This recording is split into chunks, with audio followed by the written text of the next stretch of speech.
Hey guys, what's up? My name is Shanerator. Yes, it is totally my real name. This video is the first out of what will perhaps be many videos, which will be comprised of vlogs with a V, stories, opinion pieces, whatever else the heck that I feel like talking about. And to start this foray into this video pilgrimage that I'm about to embark on, I want to kind of start off with a little bit of a confession. This isn't going to be easy. So basically, before we moved here, I lived in Japan. Due to my dad being in the Navy, I kind of had to live the Navy brat life. I was dragged along. The food was amazing. And the people were cool too, and the girls. But I'm not here to talk about any of that stuff. I'm here to talk about what I did when I lived in Japan. You see, at age 10 or 11 or 12 or one of those ages, one of those formative ages, I did something that I never really told anybody about. I caused an explosion in my room, and here is how it happened. A lot of people do not know this, but I was scared of stuff. More notably, the dark. One thing that I slept with, besides my numerous teddy bears, I actually didn't have any of those. Totally no teddy bears. I had a night lamp. You know, like those ones that you plug into the wall. It has a little switch. You hit it on, and then psh, it just comes on because that's the sound that light bulbs make. Psh. I had a moment of epiphany, which I think happens to a lot of 12-year-olds at that point in time. And that epiphany was to try to create something that I had never had before. I decided to swap out light bulbs. By swap out light bulbs, I mean swap out light bulbs. So usually the light bulbs that are in these night lamps are about that big around. You know, like the giant Christmas lights that are about the size of 3 cherries pushed together.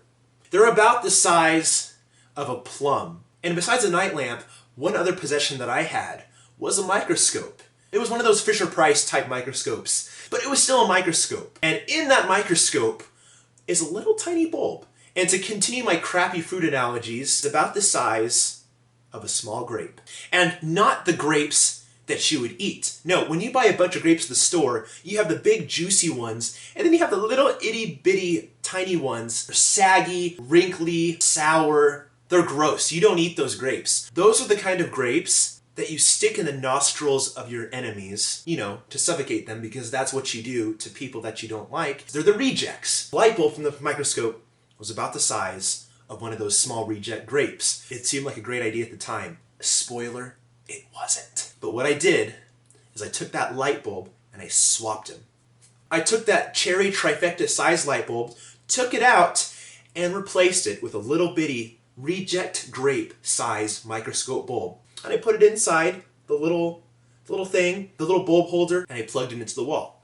I turned it on. The next few moments were kind of a blur. I thought I had died and gone to heaven.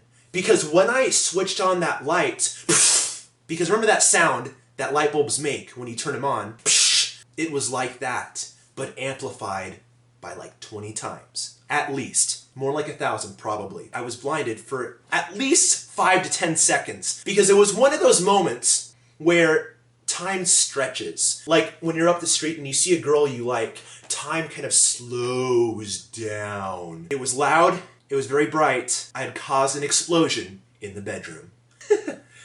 Yes, eventually the light died down, and what I saw around me was not clouds or the gates of heaven or God on a throne, but was my room once again. I noticed that where my nightlight was, there was a very big splotch of black on the wall. Shortly thereafter, after I got my bearings and realized that I had not died, I ran to the bathroom, because that is what you do as a 12-year-old when you're undergoing a midlife crisis. Shut the door, switch the lights on, which thankfully didn't blind me this time. I looked into the mirror. I saw myself with some facial upgrades, black splotches around my eyes. I spent a good amount of time washing off the black splotches. It came off of my face, but the splotch on the wall did not come off. The combination of baby wipes, paper towels and water, and whatever other cleaners I could find around the house that had a really strong Clorox smell, I applied to that splotch.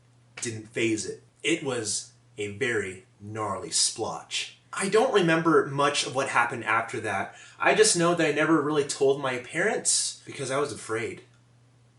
I didn't want them to know. As far as I know, the splotch is still there to this day. I think what ended up happening is I like scooted my nightstand in front of that outlet so no one would have to know. And I'm sure the movers probably saw it and was like, they were like, and there it is. There's my previously unreleased, unabridged version of the story of when I had survived an encounter with a reject grape-sized light bulb. I wonder if they ever fixed that. Alright guys, that's all I have. This is Shanerator, over and out.